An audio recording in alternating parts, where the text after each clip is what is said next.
तुम ही भगवान नहीं हो, हम भी बन सकते हैं। उसका क्या होता है? सर्वनाश। रावण का हुआ, कौरवों का हुआ, कंस का हुआ। तो भगवान का भक्त बन के रहना, अभक्त बन के नहीं।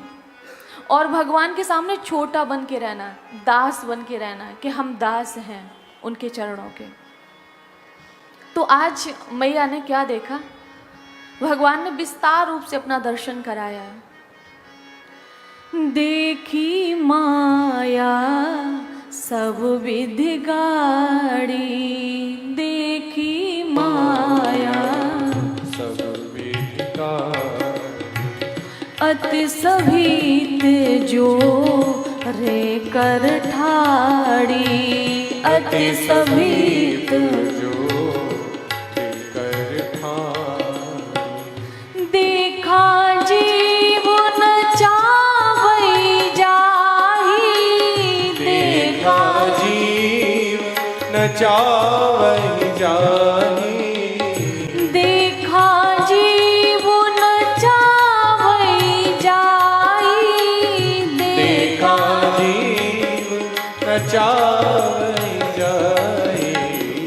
देखी भगत जो छोरई ताही, देखी भगत जो। छोरई ताहि। मैया देख रही है कि एक तरफ माया और एक तरफ जीव, जो माया जीव को नचा रही है। फिर मैया ने देखा कि एक तरफ भक्ति, एक तरफ भक्ति, फिर एक तरफ जीव। तो देखा कि भक्ति के सामने माया हाथ जोड़ के प्रभु के सामने खड़ी है और जीव को छुड़ा रही है। तो एक तरफ माया को देखा जो जीव को नचा रही है, और वही माया बलवती है। इसमें लिखा है बलवती माया राम जी के सामने हाथ जोड़ के खड़ी है भयभीत होकर।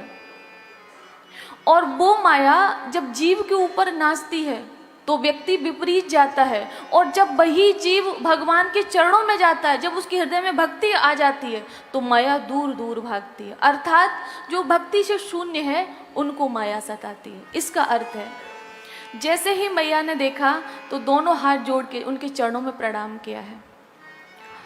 तो राम जी ने मैया से कहा कि माँ, बेशक मैं अखिल कोटि ब्रह्मांड का नायक हूँ, लेकिन आपका बेटा बन के आया हूँ।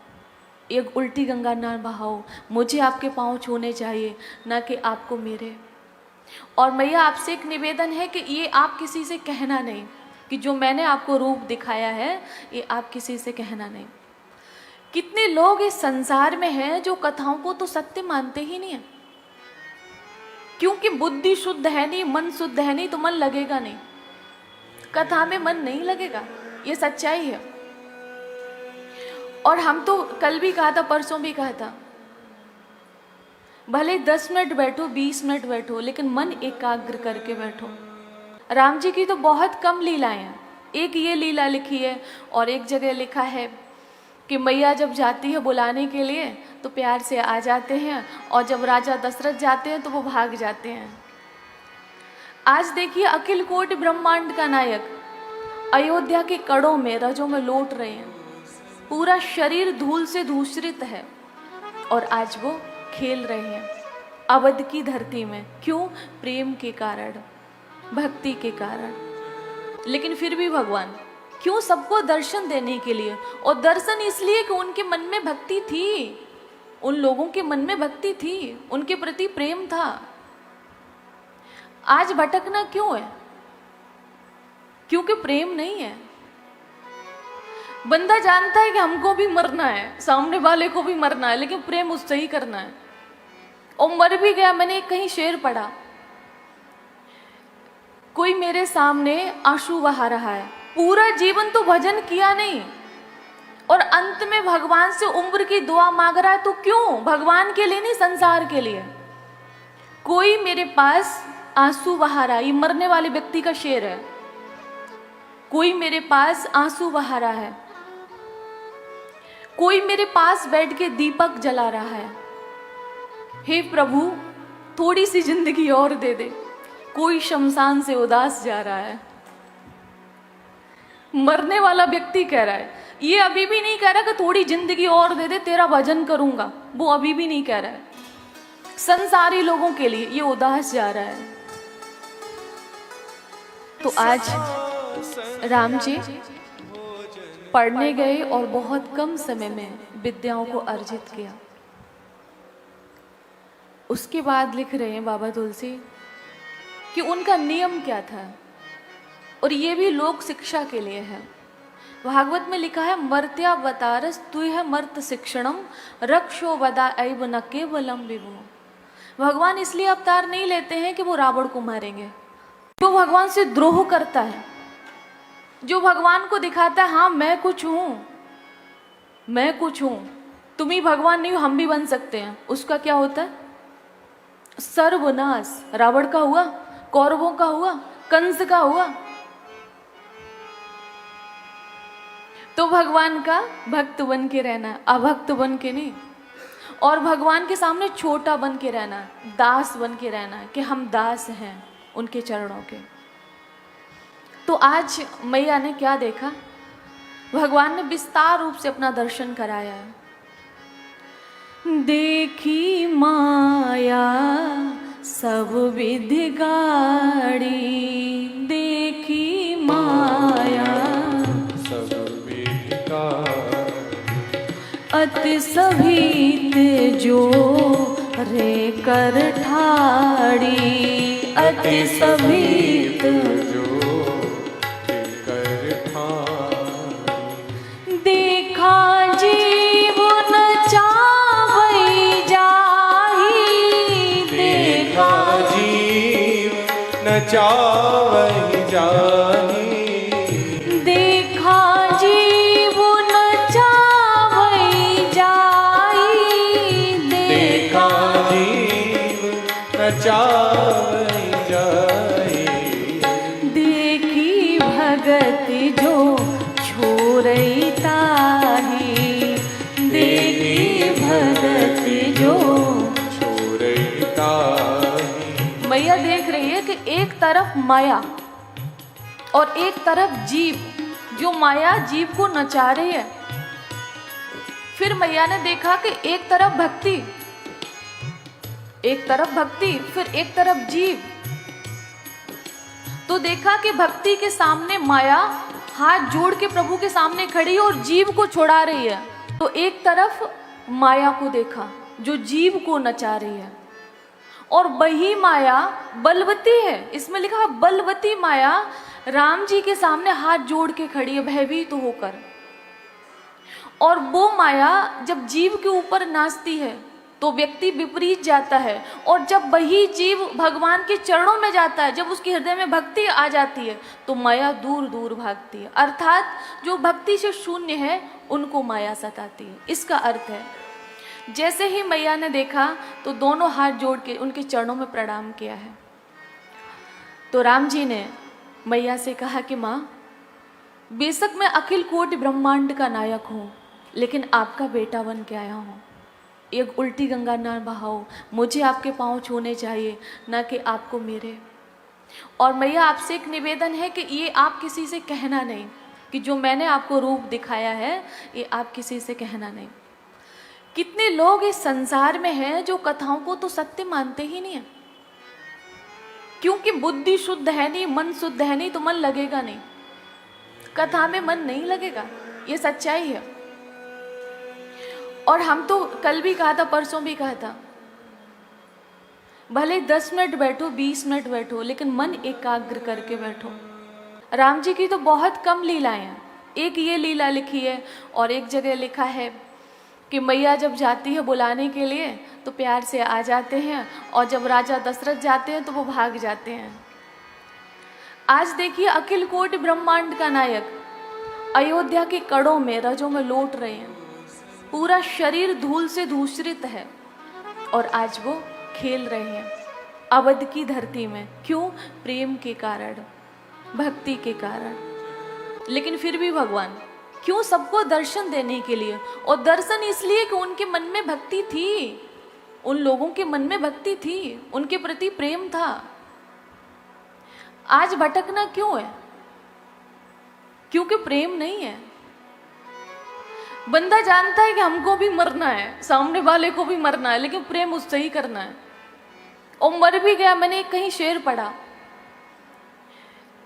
कोई मेरे सामने आंसू बहा रहा है, पूरा जीवन तो भजन किया नहीं और अंत में भगवान से उम्र की दुआ मांग रहा है, तो क्यों? भगवान के लिए नहीं, संसार के लिए। कोई मेरे पास आंसू बहा रहा है, ये मरने वाले व्यक्ति का शेर है। कोई मेरे पास आंसू बहा रहा है, कोई मेरे पास बैठ के दीपक जला रहा है। हे प्रभु, थोड़ी सी जिंदगी और दे दे। कोई शमशान से उदास जा रहा है। मरने वाला व्यक्ति कह रहा है, ये अभी भी नहीं कह रहा कि थोड़ी जिंदगी और दे दे, तेरा भजन करूंगा, वो अभी भी नहीं कह रहा है। संसारी लोगों के लिए ये उदास जा रहा है। तो आज राम जी पढ़ने गए और बहुत कम समय में विद्याओं को अर्जित किया।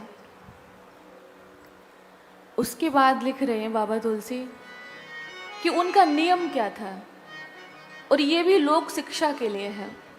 भागवत में लिखा है, मर्त्या बतारस तुह मर्त शिक्षणम रक्षो वदा ऐव न केवलम विभु। भगवान इसलिए अवतार नहीं लेते हैं कि वो रावण को मारेंगे, इसलिए नहीं लेते हैं कि वो कंस को मारेंगे। रावण और कंस के लिए अवतार नहीं लेते, वो काम वो वहां से भी कर सकते हैं। वो लोग शिक्षा के लिए अवतार लेते हैं ताकि हम शिक्षा लें उनसे। अगर आज राम कथा न होती तो हमको ये कैसे पता चलता कि एक पिता कैसा होना चाहिए, एक पुत्र को कैसा होना चाहिए। आज ज़्यादातर माताएं कहती हैं कि राम जी अपने माता पिता के सुबह उठ के पैर छूते थे, तुम्हें छूना चाहिए। वो माँ कहती हैं जो बच्चों को आगे बढ़ाना चाहती हैं, जो बच्चों को संस्कारी बनाना चाहते हैं। प्रात काल उठ हे रघुनाथ, मात पिता गुरु नावहि माथा। मात पिता गुरु नावहि माथा। कृष्णम वंदे जगत गुरुम। कृष्ण ही राम है और राम ही कृष्ण है। जो जगत का गुरु है वो भी इस संसार में आया तो गुरु को बनाया, और गुरु को बनाया तो क्या नियम कि माता पिता के साथ में गुरु को भी चरण वंदन कर रहे। क्यों? हमें शिक्षा देने के लिए। आयुष मांगे करहि पुर काजा। आयुष मांगे करहि पुर काजा। पहले आज्ञा लेते हैं, पिताश्री ये कार्य करना है कि नहीं। आज मैं पूछूं कि कितने बच्चे हैं जितने यहाँ पे बैठे हैं जो अपने माता पिता से पूछ के कार्य करते हैं?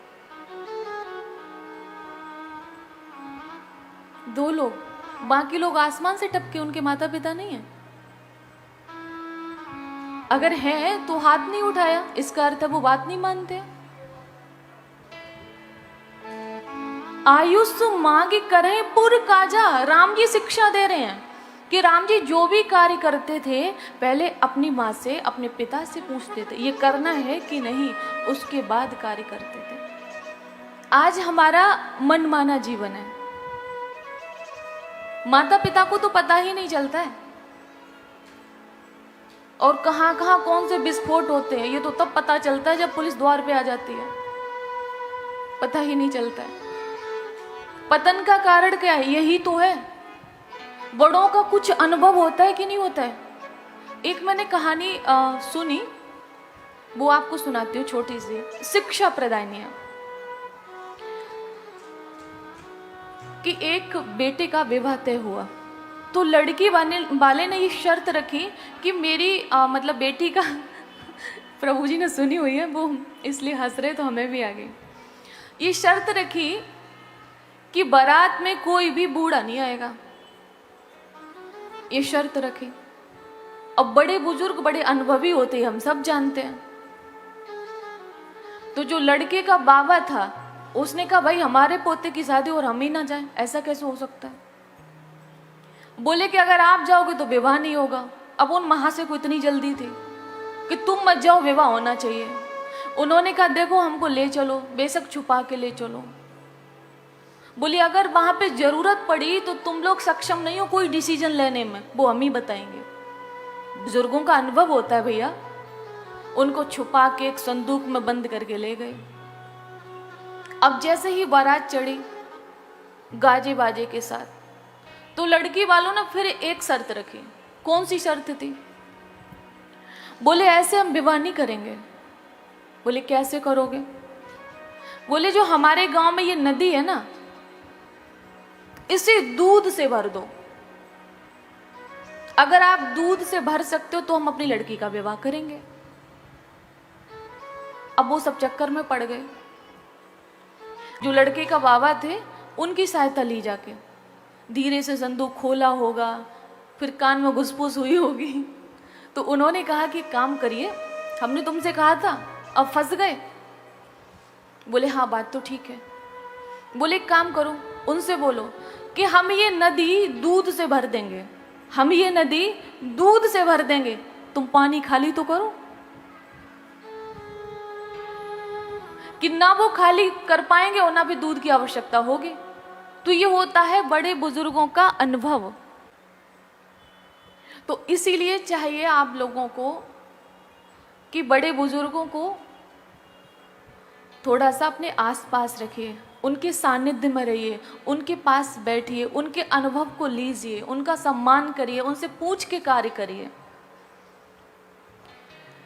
तो आज आयुष मांग करह पुर काजा और देख चरित हर से मन राजा। कि जब इस राम जी के चरित्र को देखते हैं तो वो हर्षित होते हैं, प्रसन्न होते हैं। और जब व्यक्ति प्रसन्न होता है तो आशीर्वाद देता है, और जब आशीर्वाद देता है, तो मैंने कई बार कहा है कि जो बड़े बुजुर्गों का आशीर्वाद लेता है, उनकी दुआएं लेता है, उसे दवा की जरूरत नहीं होती है। जब से बुजुर्गों का सम्मान घटने लगा है, जब से बुजुर्गों का सम्मान घटने लगा है, तब से लोगों की झोली में, मैंने बोला था आगे की पंक्ति बोलो, तब से लोगों की झोली में दुआएं कम दवाएं ज्यादा बढ़ने लगी हैं।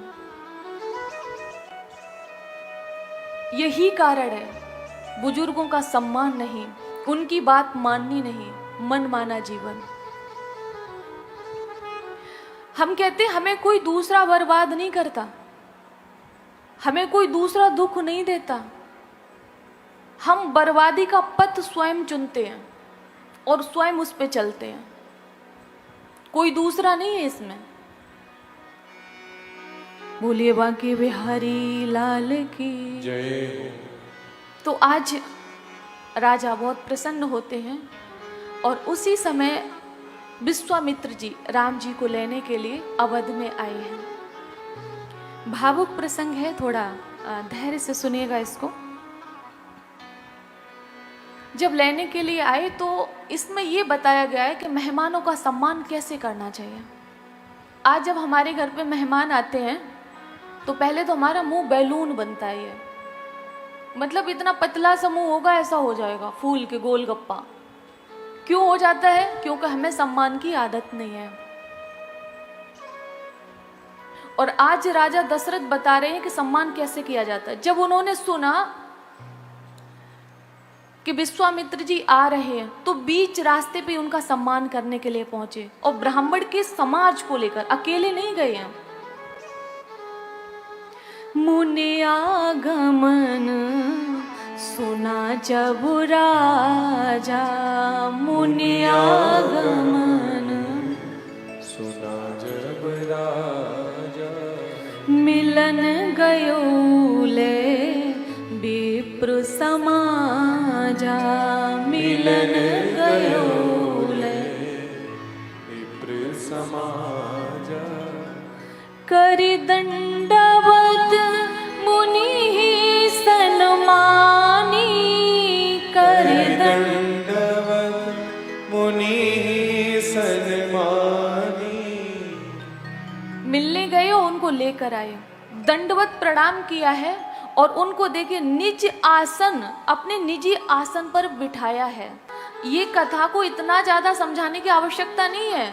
इसमें मेहमान का सम्मान बताया गया है, और जो मेहमानों का सम्मान करता, उनकी आव भगत करता, उनकी लक्ष्मी उनके घर में निवास करती हैं। और जिस घर में मेहमान का सम्मान नहीं होता है, प्यार से उन्हें देखा नहीं जाता है, उस घर में कोई देवी देवता नहीं होता, राक्षस होते हैं। शास्त्र कहते हैं कि अगर आपके पास धन नहीं है, आप बहुत अच्छे उन्हें खिला नहीं सकते हो, आप जल तो पिला सकते हो। आप अगर जल भी नहीं पिला सकते हो, क्योंकि आजकल जल भी तो बाहर से ही आता है, तो आप मीठे तो बोल सकते हो।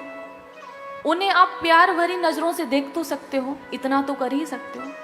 हाथ जोड़ के कह दो, भैया इतनी आवश्यकता घर में इतनी कुछ नहीं है जो हम आपका सम्मान कर सकें, हाथ जोड़ के इतना तो कह सकते हो। लेकिन नहीं, बैलून बन के बैठ जाएंगे, गुब्बारा।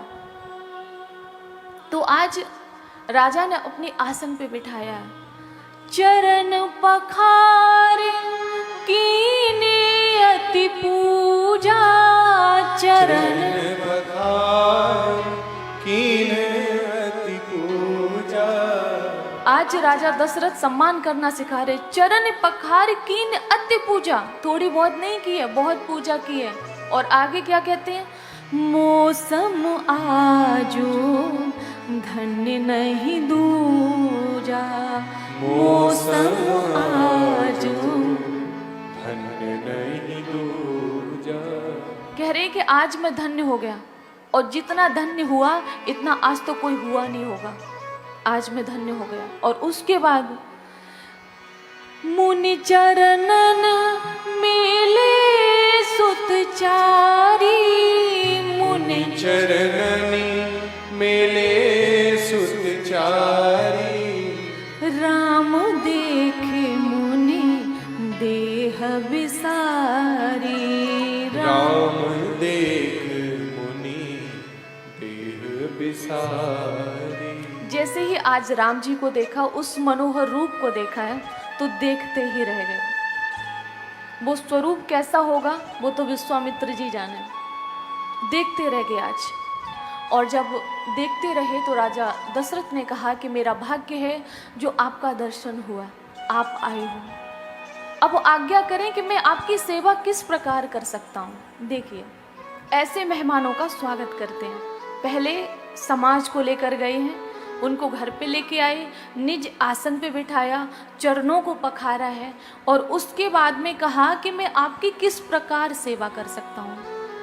आपको कहने में देर होगी और मुझे वो काम करने में देर नहीं होगी, ये कहा।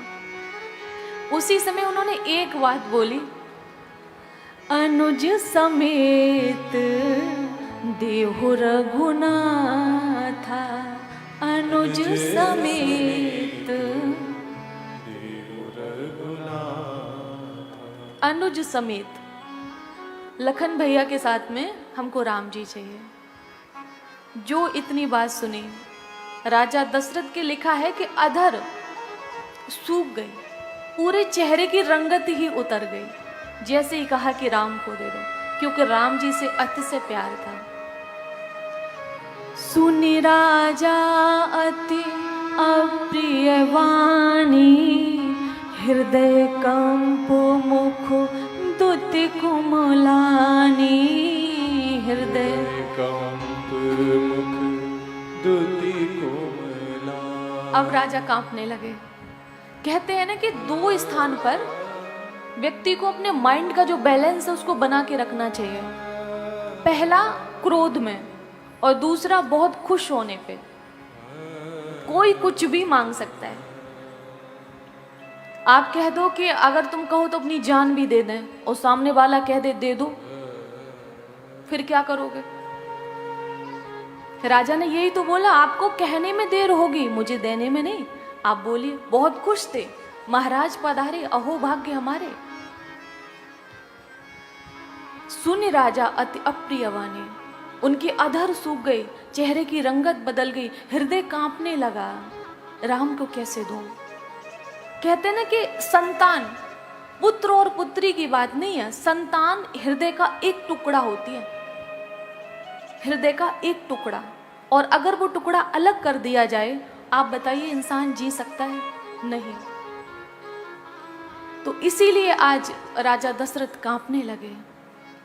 चौथे पन पायौ सुत चारी, विप्र वचन नहीं कहे विचारी।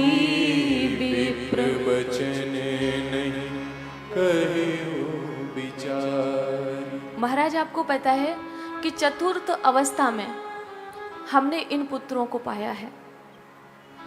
आप जो मांगते वो मैं देने में सक्षम हूं और दे सकता हूं, लेकिन राम को नहीं। आप कुछ और मांग लो। आपने मांगा तो, लेकिन विचार कर नहीं, आपने विचार नहीं किया। आप कहें तो मैं अपना सर्वस्व दे दूं, अपना राज्य दे दूं, और इतना ही नहीं, यदि आप इस चीज को मांगे तो इससे भी दे दूं, उसमें भी टाइम नहीं लगेगा, मैं दे दूं। मांगहु भूमि धेनु धनु कोसा, सर्वस देहु आज सहरोसा। सर्वस देहु आज सहरो। मैं अपना सर्वस्व दे सकता हूं, आप मांगकर तो देखो। और इतना ही नहीं, देह प्राण ते प्रिय कछु नाही, सो मुनि देहु निमिष एक माही। सो मुनि निमिष एक माही। अगर मैं अभी आपसे पूछूं कि सबसे ज्यादा प्रेम किससे है, तो परिवार में तो आप बाद में जाएंगे, आप अपने आप को बताएंगे। लेकिन राजा यहाँ पे कह रहे हैं कि देह प्राणते प्रिय कछु नाही। अपने शरीर से, प्राणों से ज्यादा प्रिय संसार में किसी को कुछ नहीं होता है, लेकिन आप कहें तो वो भी दे दूं। और इतना ही नहीं, निमिष एक माही, निमिष बहुत कम समय होता है। आपको कहने में देर होगी, मुझे देने में नहीं। आप हाथों करें। सब सुत प्रिय मोहि प्राण की नाई, राम देत नहीं बनई गुसाई। राम देत नहीं बनई गुसाई। मैं सर्वस्व दे दूंगा, लेकिन राम देत नहीं बनई गुसाई। राघव को मैं न दूंगा। हे मुनि, राम को नहीं दे सकता, ये प्राण जा सकते हैं। आप प्राण मांगो मैं दे दूंगा, आप कुछ और मांगो मैं दे दूंगा, राम को नहीं। ये था प्रेम। इसे कहते हैं सच्चा प्रेम, सच्ची भक्ति, सच्ची आस्था, सच्ची निष्ठा, इसे कहते हैं। जब वशिष्ठ जी ने समझाया कि तुम्हारे पुत्रों का भला करने के लिए आए हैं, अगर तुम इनके साथ भेज दोगे तो तुम्हारे पुत्रों का भला होगा, इसलिए राजा धैर्य को धारण करो और भेजो। तो आज सम्मान के साथ अपने पुत्रों को बुलाया है। ये पंक्ति देखिए, अति आदर दो तने बुलाए। आदर तो छोटे बड़ों का करते हैं, लेकिन यहाँ पे राजा दशरथ राम जी को कर रहे हैं। वो जानते थे ये ब्रह्म है, ये ईश्वर है, पुत्र के रूप में आया है। बुलाया और उसके बाद कहा कि मुनि, आप इनको लेकर तो जा रहे हो, ध्यान रखना ये राम के रूप में मेरे प्राण हैं, और आज से इनके माता पिता आप हो, क्योंकि आप लेके जा रहे हो। राम की सुरक्षा का भार आपके सिर पे है, क्योंकि ये बालक हैं, ये छोटे हैं, और अगर इन्हें कुछ हो गया तो हम तो सह नहीं पाएंगे। तो इनके प्राणों की रक्षा करना आपका कर्तव्य है। ताड़का नाम की एक राक्षसी थी, उसका वध किया। अब आपको एक जो कथा आ रही है आगे की, उसको सुनाएंगे तो कल, लेकिन थोड़ा निवेदन करेंगे उस कथा को लेकर।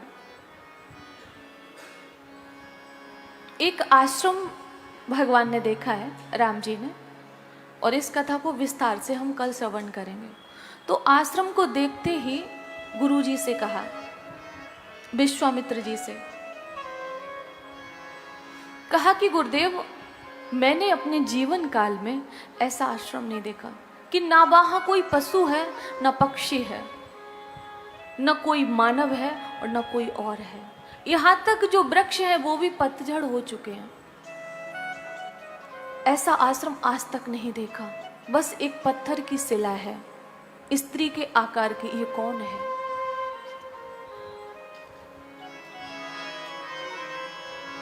आश्रम एक दीख मग माही, खग मृग जीव जंतु तहाँ नाही। खग मृग जीव जंतु तहाँ नाही। राम जी ने कहा कि यहाँ पे जीव जंतु नहीं है, आश्रम किसका है? तो आप देखिए, पूछा मुनि शिला प्रभु देखी, सकल कथा मुनि कहा विशेषी। सकल कथा कहते हैं ये गौतम की नारी है, श्राप के कारण पत्थर का शरीर बना हुआ है। चरण कमल रज चाहती, कृपा करो हो रघुवीर। मैं आप लोगों से क्या कहना चाहती हूँ, अहिल्या जी की कथा को बाबा तुलसी ने नहीं लिखा है, उनकी विरह वेदना को लिखा।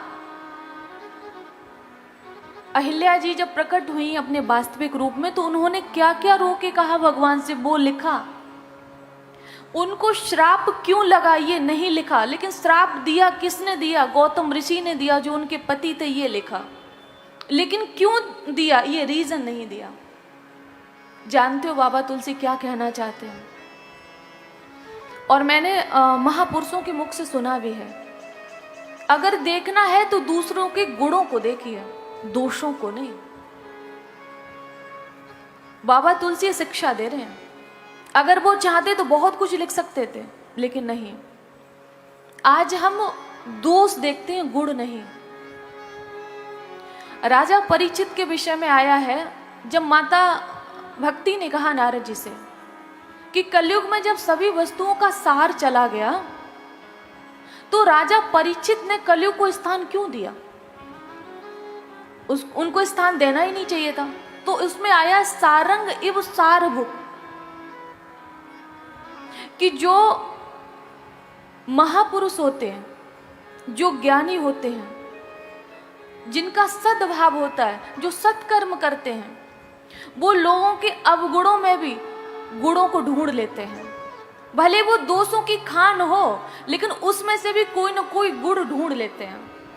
और हम चाहे वो भले गुणों की खान हो, उसमें अवगुण ढूंढेंगे। एक अवगुण तो है इसमें, ये तो अवगुण है इसमें। किसी की तरफ इशारा करने से पहले अपने भीतर झांक के देखा है? सबसे बड़ा दोष तो यही है जो दूसरों में दोष देखता है, भले वो निर्दोष हो, लेकिन दोष देखना ही सबसे बड़ा दोष है। अगर ये ना होता तो बाबा तुलसी लिख दिया होता अब तक, बस गौतम नारी श्रापो बस उपल, देह धर धीर चरण कमल रज चाहती, कृपा करो रघुवीर। वो आपके चरणों की रज चाहती है, कृपा करिए। इससे क्या सीख मिलती है कि हमें दोषों को नहीं देखना है, गुणों को देखना है। और अगर सामने वाला व्यक्ति कुछ है भी, मान लो कि कुछ गड़बड़ भी है, तो भी नहीं देखना है, क्योंकि अगर वो जैसा है उसे सजा भगवान देगा। हमें सजा देने के लिए कोई अधिकार नहीं, हमको उसे सजा भगवान देगा। ये शिक्षा दी है बाबा तुलसी ने। आगे की कथा हम कल श्रवण करेंगे, संकीर्तन करते हुए हम आगे बढ़ेंगे। हरे रामा राम राम राम राम राम राम, हरे राम राम राम राम राम राम राम, हरे राम राम राम राम राम राम राम, हरे राम राम राम राम राम, हरे राम राम राम राम राम राम राम, हरे राम राम राम राम राम राम, हरे राम राम राम राम राम राम राम, हरे राम राम राम राम राम राम राम, हरे राम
राम राम राम राम।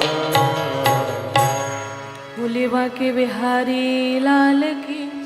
जो भगवान से द्रोह करता है, जो भगवान को दिखाता है हाँ मैं कुछ हूं, मैं कुछ हूं, तुम ही भगवान नहीं हो, हम भी बन सकते हैं, उसका क्या होता है? सर्वनाश। रावण का हुआ, कौरवों का हुआ, कंस का हुआ। तो भगवान का भक्त बन के रहना, अभक्त बन के नहीं। और भगवान के सामने छोटा बन के रहना, दास बन के रहना कि हम दास हैं उनके चरणों के। तो आज मैया ने क्या देखा? भगवान ने विस्तार रूप से अपना दर्शन कराया है। देखी माया सब विधि गाड़ी, देखी माया सब विधिका अति सभीत जो रे कर ठाड़ी, अति सभीत जो कर ठाड़ी। देखा जीव न चावई जाही, देखा जीव न चावहि जाहि, देखा जीव न चावई जाही, देखा जीव न चावहि जाहि। देखी भगति जो छोरई ताही, देखी भगति जो। छोरई ताहि। मैया देख रही है कि एक तरफ माया और एक तरफ जीव, जो माया जीव को नचा रही है। फिर मैया ने देखा कि एक तरफ भक्ति, एक तरफ भक्ति, फिर एक तरफ जीव। तो देखा कि भक्ति के सामने माया हाथ जोड़ के प्रभु के सामने खड़ी है और जीव को छुड़ा रही है। तो एक तरफ माया को देखा जो जीव को नचा रही है, और वही माया बलवती है। इसमें लिखा बलवती माया राम जी के सामने हाथ जोड़ के खड़ी है भयभीत होकर। और वो माया जब जीव के ऊपर नाचती है तो व्यक्ति विपरीत जाता है, और जब वही जीव भगवान के चरणों में जाता है, जब उसके हृदय में भक्ति आ जाती है तो माया दूर दूर भागती है। अर्थात जो भक्ति से शून्य है उनको माया सताती है। इसका अर्थ है जैसे ही मैया ने देखा तो दोनों हाथ जोड़ के उनके चरणों में प्रणाम किया है। तो राम जी ने मैया से कहा कि माँ, बेशक मैं अखिल कोटि ब्रह्मांड का नायक हूँ, लेकिन आपका बेटा बन के आया हूँ। एक उल्टी गंगा ना बहाओ, मुझे आपके पाँव छूने चाहिए, ना कि आपको मेरे। और मैया आपसे एक निवेदन है कि ये आप किसी से कहना नहीं कि जो मैंने आपको रूप दिखाया है ये आप किसी से कहना नहीं। कितने लोग इस संसार में हैं जो कथाओं को तो सत्य मानते ही नहीं है, क्योंकि बुद्धि शुद्ध है नहीं, मन शुद्ध है नहीं, तो मन लगेगा नहीं, कथा में मन नहीं लगेगा, ये सच्चाई है। और हम तो कल भी कहा था, परसों भी कहा था, भले 10 मिनट बैठो, 20 मिनट बैठो, लेकिन मन एकाग्र करके बैठो। राम जी की तो बहुत कम लीलाएं हैं। एक ये लीला लिखी है, और एक जगह लिखा है कि मैया जब जाती है बुलाने के लिए तो प्यार से आ जाते हैं, और जब राजा दशरथ जाते हैं तो वो भाग जाते हैं। आज देखिए अखिल कोटि ब्रह्मांड का नायक अयोध्या के कड़ों में, रजों में लौट रहे हैं, पूरा शरीर धूल से धूसरित है, और आज वो खेल रहे हैं अवध की धरती में। क्यों? प्रेम के कारण, भक्ति के कारण। लेकिन फिर भी भगवान क्यों? सबको दर्शन देने के लिए, और दर्शन इसलिए कि उनके मन में भक्ति थी, उन लोगों के मन में भक्ति थी, उनके प्रति प्रेम था। आज भटकना क्यों है? क्योंकि प्रेम नहीं है। बंदा जानता है कि हमको भी मरना है, सामने वाले को भी मरना है, लेकिन प्रेम उससे ही करना है, और मर भी गया। मैंने कहीं शेर पढ़ा, कोई मेरे सामने आंसू बहा रहा है, पूरा जीवन तो भजन किया नहीं, और अंत में भगवान से उम्र की दुआ मांग रहा है, तो क्यों? भगवान के लिए नहीं, संसार के लिए। कोई मेरे पास आंसू बहा रहा है, ये मरने वाले व्यक्ति का शेर है। कोई मेरे पास आंसू बहा रहा है, कोई मेरे पास बैठ के दीपक जला रहा है। हे प्रभु, थोड़ी सी जिंदगी और दे दे, कोई शमशान से उदास जा रहा है। मरने वाला व्यक्ति कह रहा है, ये अभी भी नहीं कह रहा कि थोड़ी जिंदगी और दे दे, तेरा भजन करूंगा, वो अभी भी नहीं कह रहा है। संसारी लोगों के लिए ये उदास जा रहा है। तो आज राम जी पढ़ने गए और बहुत कम समय में विद्याओं को अर्जित किया। उसके बाद लिख रहे हैं बाबा तुलसी कि उनका नियम क्या था, और ये भी लोक शिक्षा के लिए है। भागवत में लिखा है, मर्त्यावतारस तुह मर्त शिक्षणम रक्षो वदा ऐव न केवलम विभु। भगवान इसलिए अवतार नहीं लेते हैं कि वो रावण को मारेंगे, इसलिए नहीं लेते हैं कि वो कंस को मारेंगे। रावण और कंस के लिए अवतार नहीं लेते, वो काम वो वहां से भी कर सकते हैं। वो लोग शिक्षा के लिए अवतार लेते हैं ताकि हम शिक्षा लें उनसे। अगर आज राम कथा न होती तो हमको ये कैसे पता चलता कि एक पिता कैसा होना चाहिए, एक पुत्र को कैसा होना चाहिए। आज ज़्यादातर माताएं कहती हैं कि राम जी अपने माता पिता के सुबह उठ के पैर छूते थे, तुम्हें छूना चाहिए। वो माँ कहती हैं जो बच्चों को आगे बढ़ाना चाहती हैं, जो बच्चों को संस्कारी बनाना चाहती हैं। प्रात काल उठ के रघुनाथा, मात पिता गुरु नावहि माथा। मात पिता गुरु नवहि माथा। कृष्णम वंदे जगत गुरु। कृष्ण ही राम है और राम ही कृष्ण है। जो जगत का गुरु है वो भी इस संसार में आया तो गुरु को बनाया, और गुरु को बनाया तो क्या नियम कि माता पिता के साथ में गुरु को भी चरण वंदन कर रहे। क्यों? हमें शिक्षा देने के लिए। आयुष मांगे करहि पुर काजा।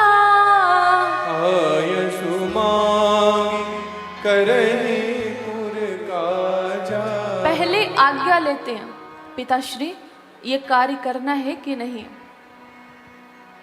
आज मैं पूछूं कि कितने बच्चे हैं जितने यहाँ पे बैठे हैं जो अपने माता पिता से पूछ के कार्य करते हैं? 2 लोग, बाकी लोग आसमान से टपके उनके माता पिता नहीं है। अगर है तो हाथ नहीं उठाया, इसका अर्थ है वो बात नहीं मानते। आयुष मांगे करें पुर काजा। राम जी शिक्षा दे रहे हैं कि राम जी जो भी कार्य करते थे पहले अपनी माँ से, अपने पिता से पूछते थे ये करना है कि नहीं, उसके बाद कार्य करते थे। आज हमारा मनमाना जीवन है, माता पिता को तो पता ही नहीं चलता है, और कहाँ कहाँ कौन से विस्फोट होते हैं ये तो तब पता चलता है जब पुलिस द्वार पे आ जाती है। पता ही नहीं चलता है। पतन का कारण क्या है? यही तो है। बड़ों का कुछ अनुभव होता है कि नहीं होता है?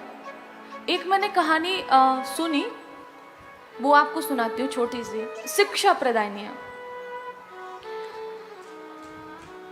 कि एक बेटे का विवाह तय हुआ तो लड़की वाले ने ये शर्त रखी कि मेरी मतलब बेटी का प्रभु जी ने सुनी हुई है वो इसलिए हंस रहे तो हमें भी आ गई। ये शर्त रखी कि बारात में कोई भी बूढ़ा नहीं आएगा, ये शर्त रखी। अब बड़े बुजुर्ग बड़े अनुभवी होते हैं, हम सब जानते हैं।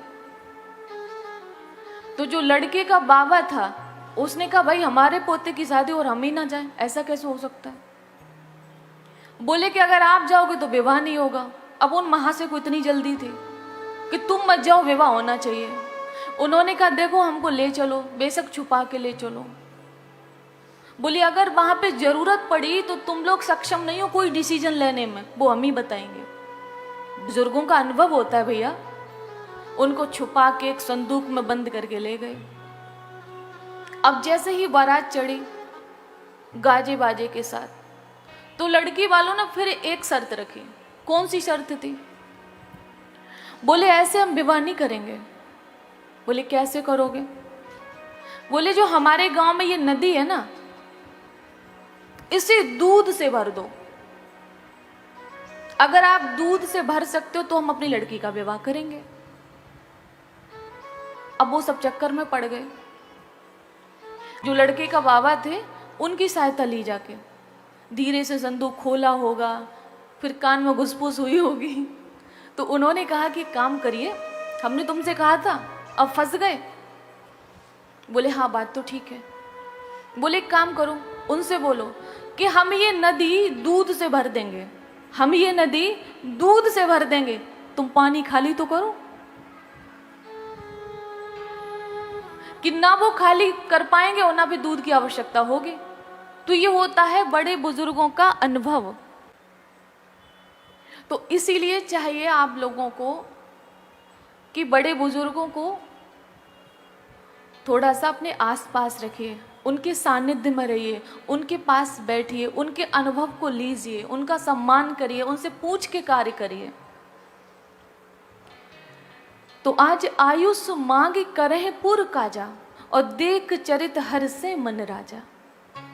कि जब इस राम जी के चरित्र को देखते हैं तो वो हर्षित होते हैं, प्रसन्न होते हैं। और जब व्यक्ति प्रसन्न होता है तो आशीर्वाद देता है, और जब आशीर्वाद देता है, तो मैंने कई बार कहा है कि जो बड़े बुजुर्गों का आशीर्वाद लेता है, उनकी दुआएं लेता है, उसे दवा की जरूरत नहीं होती है। जब से बुजुर्गों का सम्मान घटने लगा है, जब से बुजुर्गों का सम्मान घटने लगा है, तब से लोगों की झोली में, मैंने बोला था आगे की पंक्ति बोलो, तब से लोगों की झोली में दुआएं कम, दवाएं ज्यादा बढ़ने लगी हैं। यही कारण है बुजुर्गों का सम्मान नहीं, उनकी बात माननी नहीं, मन माना जीवन। हम कहते हैं हमें कोई दूसरा बर्बाद नहीं करता, हमें कोई दूसरा दुख नहीं देता। हम बर्बादी का पथ स्वयं चुनते हैं और स्वयं उस पे चलते हैं, कोई दूसरा नहीं है इसमें। बोलिए बांके बिहारी लाल की जय हो। तो आज राजा बहुत प्रसन्न होते हैं, और उसी समय विश्वामित्र जी राम जी को लेने के लिए अवध में आए हैं। भावुक प्रसंग है, थोड़ा धैर्य से सुनिएगा इसको। जब लेने के लिए आए तो इसमें यह बताया गया है कि मेहमानों का सम्मान कैसे करना चाहिए। आज जब हमारे घर पे मेहमान आते हैं तो पहले तो हमारा मुंह बैलून बनता है, मतलब इतना पतला सा मुंह होगा, ऐसा हो जाएगा फूल के गोलगप्पा। क्यों हो जाता है? क्योंकि हमें सम्मान की आदत नहीं है। और आज राजा दशरथ बता रहे हैं कि सम्मान कैसे किया जाता है। जब उन्होंने सुना कि विश्वामित्र जी आ रहे हैं तो बीच रास्ते पे उनका सम्मान करने के लिए पहुंचे, और ब्राह्मण के समाज को लेकर, अकेले नहीं गए हैं। मुनि आगमन सुना जब राजा, मुनि आगमन सुना जब राजा, मिलन गयो ले विप्र समाजा, मिलन गयो ले विप्र समाजा। करि दंडवत मुनि सन्मानी, करि दंडवत मुनि सन्मानी। मिलने गए और उनको लेकर आए, दंडवत प्रणाम किया है, और उनको देखिए निज आसन, अपने निजी आसन पर बिठाया है। ये कथा को इतना ज्यादा समझाने की आवश्यकता नहीं है, इसमें मेहमान का सम्मान बताया गया है। और जो मेहमानों का सम्मान करता, उनकी आव भगत करता, उनकी लक्ष्मी उनके घर में निवास करती हैं। और जिस घर में मेहमान का सम्मान नहीं होता है, प्यार से उन्हें देखा नहीं जाता है, उस घर में कोई देवी देवता नहीं होता, राक्षस होते हैं। शास्त्र कहते हैं कि अगर आपके पास धन नहीं है, आप बहुत अच्छे उन्हें खिला नहीं सकते हो, आप जल तो पिला सकते हो। आप अगर जल भी नहीं पिला सकते हो, क्योंकि आजकल जल भी तो बाहर से ही आता है, तो आप मीठे तो बोल सकते हो। उन्हें आप प्यार भरी नजरों से देख तो सकते हो, इतना तो कर ही सकते हो। हाथ जोड़ के कह दो भैया इतनी आवश्यकता घर में इतनी कुछ नहीं है जो हम आपका सम्मान कर सकें, हाथ जोड़ के इतना तो कह सकते हो। लेकिन नहीं, बैलून बन के बैठ जाएंगे, गुब्बारा। तो आज राजा ने अपने आसन पे बिठाया, चरण पखारे कीने अति पूजा, चरण पखार कीने अति पूजा। आज राजा दशरथ सम्मान करना सिखा रहे, चरण पखार कीन अति पूजा, थोड़ी बहुत नहीं की है, बहुत पूजा की है।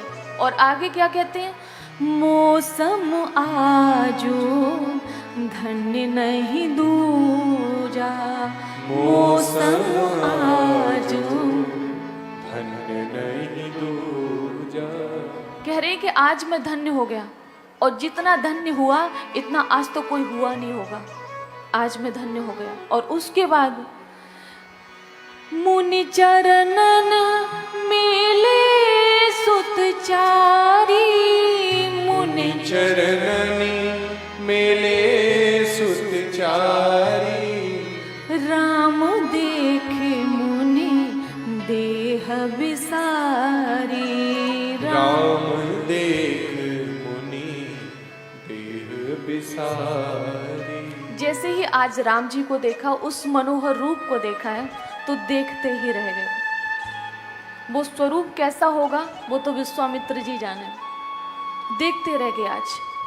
और जब देखते रहे तो राजा दशरथ ने कहा कि मेरा भाग्य है जो आपका दर्शन हुआ, आप आए हो।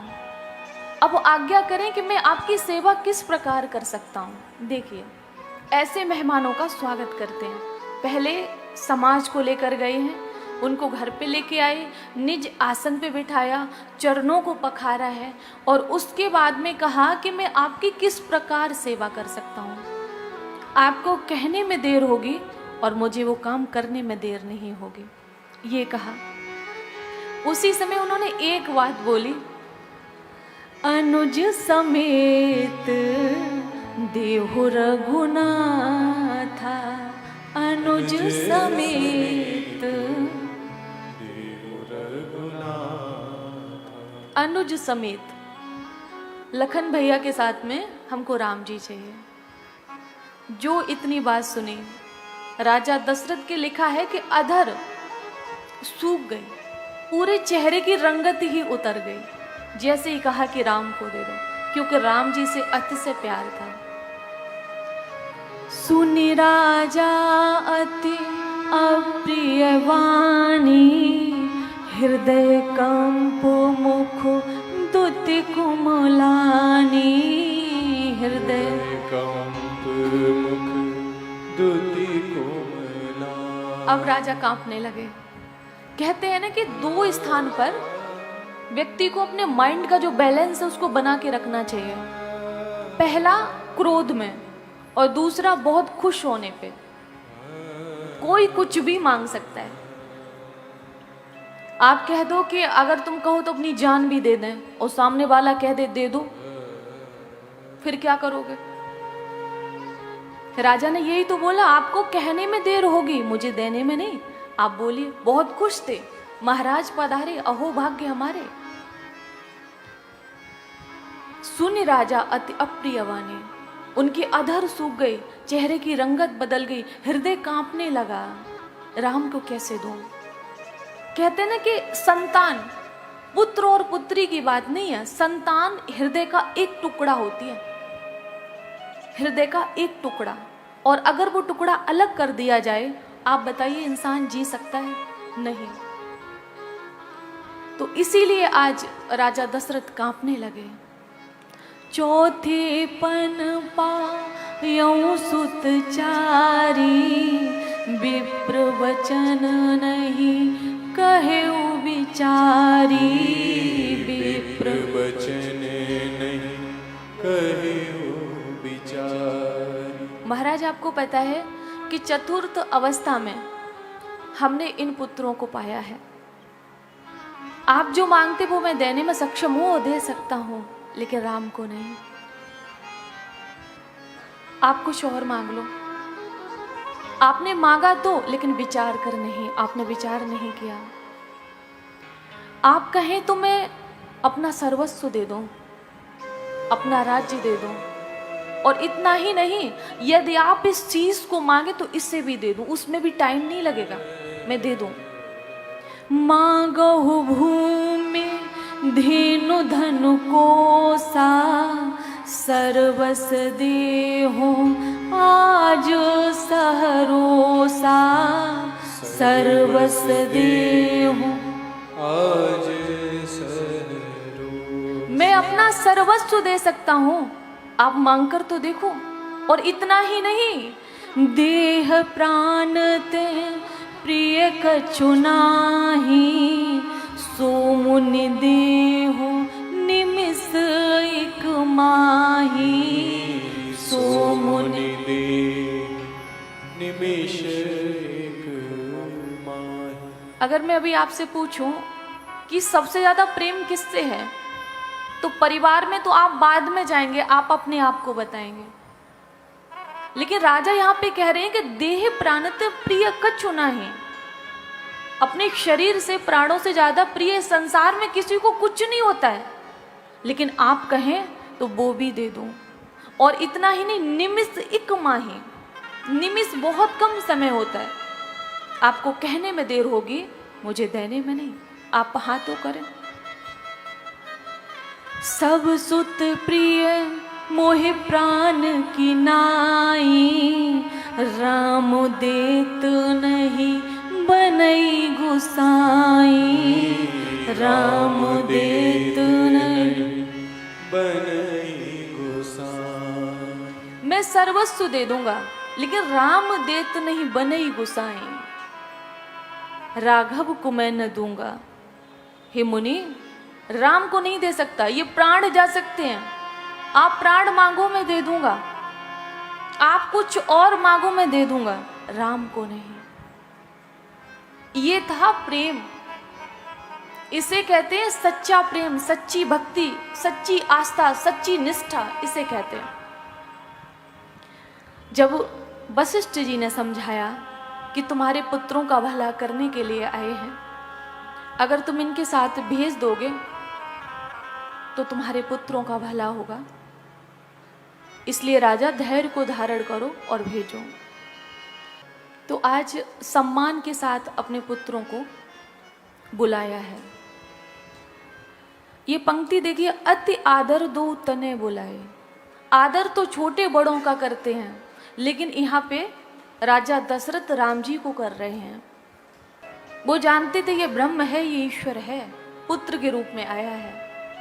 बुलाया और उसके बाद कहा कि मुनि, आप इनको लेकर तो जा रहे हो, ध्यान रखना ये राम के रूप में मेरे प्राण हैं, और आज से इनके माता पिता आप हो, क्योंकि आप लेके जा रहे हो। राम की सुरक्षा का भार आपके सिर पे है, क्योंकि ये बालक हैं, ये छोटे हैं, और अगर इन्हें कुछ हो गया तो हम तो सह नहीं पाएंगे। तो इनके प्राणों की रक्षा करना आपका कर्तव्य है। ताड़का नाम की एक राक्षसी थी, उसका वध किया। अब आपको एक जो कथा आ रही है आगे की, उसको सुनाएंगे तो कल, लेकिन थोड़ा निवेदन करेंगे उस कथा को लेकर। एक आश्रम भगवान ने देखा है, राम जी ने, और इस कथा को विस्तार से हम कल श्रवण करेंगे। तो आश्रम को देखते ही गुरु जी से कहा, विश्वामित्र जी से कहा कि गुरुदेव, मैंने अपने जीवन काल में ऐसा आश्रम नहीं देखा कि ना वहां कोई पशु है, न पक्षी है, न कोई मानव है, और न कोई और है। यहां तक जो वृक्ष है वो भी पतझड़ हो चुके हैं। ऐसा आश्रम आज तक नहीं देखा। बस एक पत्थर की शिला है, स्त्री के आकार की। ये कौन है?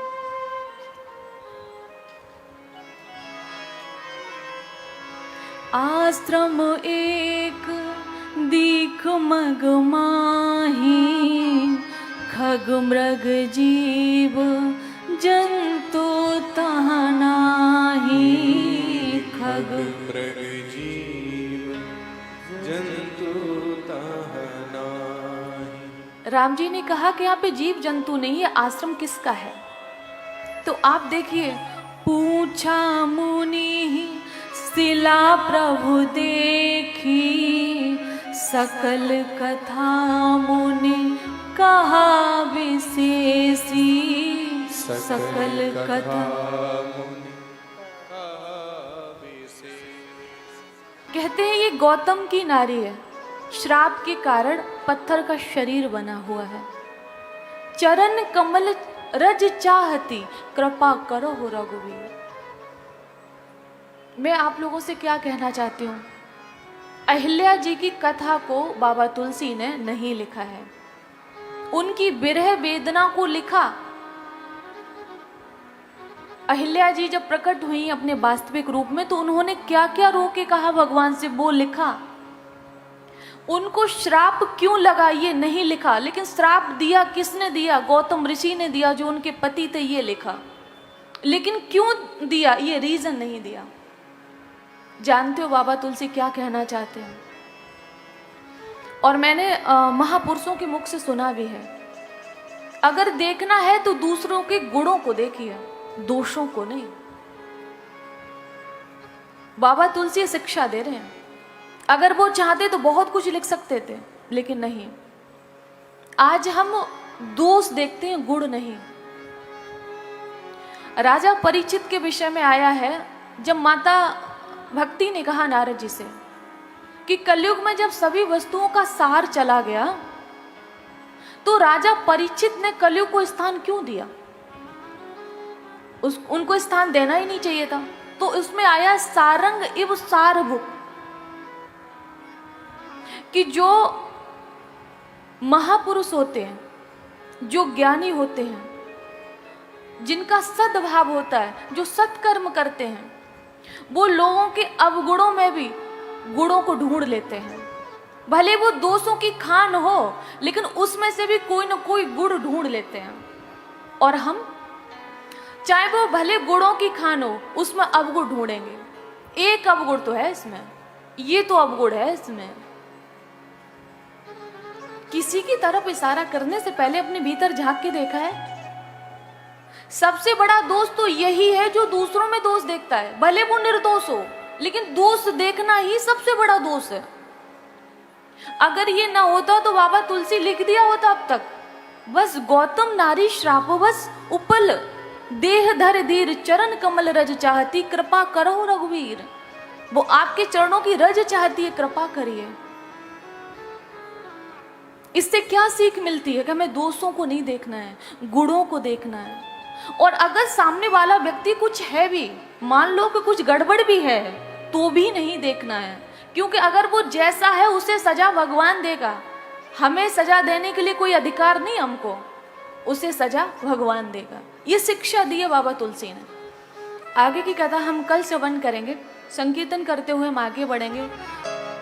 हरे रामा राम राम